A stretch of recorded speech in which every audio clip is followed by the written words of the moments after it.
ಇವತ್ತಿಗೆ ನರಕ ದರ್ಶನಕ್ಕೆ 1 ತಿಂಗಳು. ಆದರೆ ಇದು ಸಂಭ್ರಮಿಸುವಂಥ ಮಾಸ ಅಲ್ಲ, ಬದಲಾಗಿ ಸ್ಯಾಂಡಲ್ವುಡ್ನಲ್ಲಿ ಮಾಸದಂಥ ಕಪ್ಪು ಚುಕ್ಕಿಯಾಗಿರುವಂಥ ದಿನ. ಅಂದ್ರೆ ಕಳೆದ ತಿಂಗಳ 8ನೇ ತಾರೀಕಿನಂದೇ ರೇಣುಕಾಸ್ವಾಮಿ ಮೇಲೆ ಡೆವಿಲ್ ಗ್ಯಾಂಗ್ ಎರಗಿ ಕೊಂದು ಹಾಕಿತ್ತು. ಇದೀಗ ದರ್ಶನ್ ಗ್ಯಾಂಗ್ ಮೇಲೆ ಆರೋಪ ಕೇಳಿ ಬಂದಂಥ ತಿಂಗಳ ಒಳಗೆ ಪೊಲೀಸರು ಚಾರ್ಜ್ ಶೀಟ್ ಪ್ರಕ್ರಿಯೆಯನ್ನ ಆರಂಭ ಮಾಡಿದ್ದಾರೆ.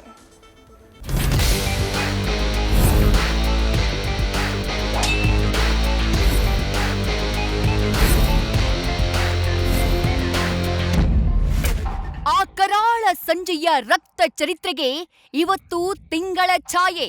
ಪಟ್ಟಣಗೆರೆ ಶೆಡ್ನಲ್ಲಿ ಅಟ್ಟಹಾಸ, ರವ ನರಕ ದರ್ಶನದ ಮಧ್ಯೆ ಚೀರಾಟ ನರಳಾಟ ಕೇಳಿ 1 ಮಾಸವೇ ಉರುಳಿದೆ. ಡೆವಿಲ್ ಗ್ಯಾಂಗ್ನಿಂದ ನರವಧಿಯಾಗಿ 30 ದಿನಗಳೇ ಕಳೆದಿದೆ. ಇದೀಗ ಪ್ರಕರಣದ ತನಿಖೆ ಪ್ರಮುಖ ಘಟ್ಟವನ್ನ ತಲುಪಿದೆ.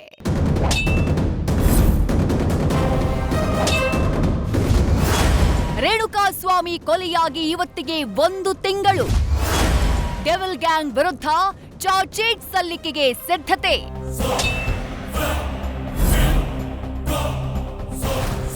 ಜೂನ್ 8ರಂದು ಚಿತ್ರದುರ್ಗದಿಂದ ಕಿಡ್ನಾಪ್ ಮಾಡಿ ಪಟ್ಟಣಗೆರೆ ಶೆಡ್ನಲ್ಲಿ ರೇಣುಕಾಸ್ವಾಮಿಯನ್ನ ಡೆವಿಲ್ ಗ್ಯಾಂಗ್ ಕೊಂದು ಹಾಕಿತ್ತು.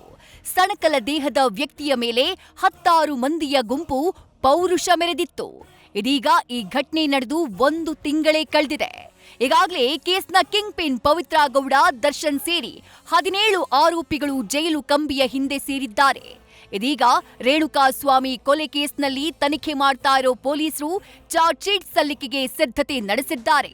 ಪ್ರಕರಣದ ಇಂಚಿಂಚು ಮಾಹಿತಿಯನ್ನು ಕಲೆ ಹಾಕಿ ಮುಂದಿನ 45 ದಿನಗಳ ಒಳಗೆ ದೋಷಾರೋಪಣಾ ಪಟ್ಟಿ ಸಲ್ಲಿಕೆಗೆ ಮುಂದಾಗಿದ್ದಾರೆ.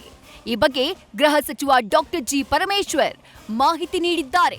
ಅಲ್ಲ ರೀ, ಆರೋಪಿಗಳನ್ನ ಅರೆಸ್ಟ್ ಮಾಡಿ ಇವತ್ತು ಇದು ತನಿಖೆಗಳು ಎವಿಡೆನ್ಸ್ಗಳು ಕಲೆಕ್ಟ್ ಆಗ್ತಾ ಇದೆ. ಅದಾದ್ಮೇಲೆ ಚಾರ್ಜ್ ಶೀಟು ಮಾಡ್ತಾರೆ. ಅದಕ್ಕೆ ಆದಂಥ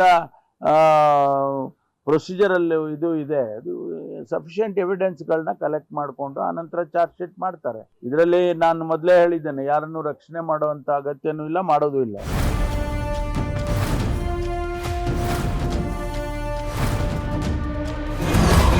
ಕೊಲೆ ಕೇಸ್ನಲ್ಲಿ ಪೊಲೀಸರಿಗೆ ಆ 2 ಸಾಕ್ಷ್ಯ ತಲೆನೋವು. ರೇಣುಕಾಸ್ವಾಮಿ ಕೊಲೆ ಕೇಸ್ನಲ್ಲಿ ಚಿತ್ರದುರ್ಗದಿಂದ ಹಿಡಿದು ಪಟ್ಟಣಗೆರೆ ಶೆಡ್, ಸುಮನಹಳ್ಳಿ ರಾಜಕಾಲುವೆವರೆಗೂ ಎಲ್ಲ ರೀತಿಯ ಸಾಕ್ಷ್ಯಗಳನ್ನ ಪೊಲೀಸರು ಕಲೆ ಹಾಕಿದ್ದಾರೆ. ಈಗಾಗಲೇ ಸುಮಾರು 200ಕ್ಕೂ ಹೆಚ್ಚು ಸಾಕ್ಷ್ಯಗಳನ್ನ ಪೊಲೀಸರು ಗುಡ್ಡೆ ಹಾಕಿದ್ದಾರೆ. ಆದ್ರೂ ಪೊಲೀಸರಿಗೆ ಈ 2 ಸಾಕ್ಷ್ಯಗಳು ಮಾತ್ರ ತಲೆನೋವಾಗಿ ಪರಿಣಮಿಸಿವೆ. ಅದೇನು ಅಂತ ವಿವರಿಸ್ತೀವಿ ನೋಡಿ. ರೇಣುಕಾಸ್ವಾಮಿ ಹತ್ಯೆ ನಡೆದು 2 ತಿಂಗಳು ಕಳೆದ್ರೂ ಆತನ 2 ಮೊಬೈಲ್ ಫೋನ್ಗಳು ಇನ್ನೂ ಪತ್ತೆಯಾಗಿಲ್ಲ. ಕೊಲೆ ಪ್ರಕರಣಕ್ಕೆ ಈ 2 ಮೊಬೈಲ್ ಫೋನ್ಗಳು ಪ್ರಮುಖ ಎವಿಡೆನ್ಸ್ ಆಗಿವೆ. ಆವತ್ತು ಕೊಲೆ ಮಾಡಿ ಮೃತದೇಹ ಎಸೆದ ಜಾಗ ಸುಮನಹಳ್ಳಿಯ ರಾಜಕಾಲುವೆಯಲ್ಲೇ ಆರೋಪಿಗಳು ಮೊಬೈಲ್ಗಳನ್ನ ಕೂಡ ಎಸ್ದು ಹೋಗಿದ್ರು. ಬಳಿಕ ಎಷ್ಟೇ ಶೋಧ ಮಾಡಿದ್ರೂ ರೇಣುಕಾಸ್ವಾಮಿಯ 2 ಫೋನ್ಗಳು ಮಾತ್ರ ನಾಪತ್ತೆಯಾಗಿವೆ. ಈಗಾಗಲೇ ರೇಣುಕಾಸ್ವಾಮಿ ಬಳಸ್ತಾ ಇದ್ದ ನಂಬರ್ನ ಹೊಸ ಸಿಮ್ ಪಡೆದು ಪೊಲೀಸರು ತನಿಖೆ ನಡೆಸುತ್ತಿದ್ದಾರೆ. ಸಿಮ್ಗಳನ್ನ ಆಕ್ಟಿವ್ ಮಾಡಿ ಪೊಲೀಸರು ಡೇಟಾ ಪರಿಶೀಲನೆ ಮಾಡ್ತಿದ್ದಾರೆ. ಅಂದ್ಹಾಗೆ ಚಾಟ್ ಮಾಡಿದ ಮೂಲ ಪತ್ತೆಗೆ ಮೊಬೈಲ್ ಫೋನ್ ಪ್ರಮುಖ ಸಾಕ್ಷ್ಯವಾಗಿದ್ದು, ಈ ಮೊಬೈಲ್ ಫೋನ್ಗಳು ಸಿಗದೇ ಇರೋದು ಪೊಲೀಸರಿಗೆ ಮತ್ತಷ್ಟು ತಲೆಬಿಸಿ ಹೆಚ್ಚಾಗುವಂತೆ ಮಾಡಿದೆ. ಒಟ್ಟಾರೆ ಸ್ಯಾಂಡಲ್ವುಡ್ ಸಾರಥಿಯ ಕರಾಳ ಅಧ್ಯಾಯ ಓಪನ್ ಆಗಿ ಇವತ್ತಿಗೆ ತಿಂಗಳು ಕಳೆದಿವೆ. ಈಗಾಗಲೇ ದರ್ಶನ್ ಅಂಡ್ ಗ್ಯಾಂಗ್ ಪರಪ್ಪನ ಅಗ್ರಹಾರ ತುಮಕೂರು ಜೈಲಿನಲ್ಲಿ ಮುದ್ದೆ ಮುರಿತಾ ಇದೆ. ಇದೀಗ ಪೊಲೀಸರು ಚಾರ್ಜ್ ಶೀಟ್ ಸಲ್ಲಿಸಿದ್ರೆ ಕೇಸ್ನ ವಿಚಾರಣೆ ಆರಂಭವಾಗೋಕೆ ಅನುವು ಮಾಡಿಕೊಟ್ಟಂತಾಗಲಿದೆ. Shivakumar, crime bureau, news first. News first ನಿರ್ಭೀತಿಯಿಂದ ನಿಮ್ಮ ಪರವಾಗಿ.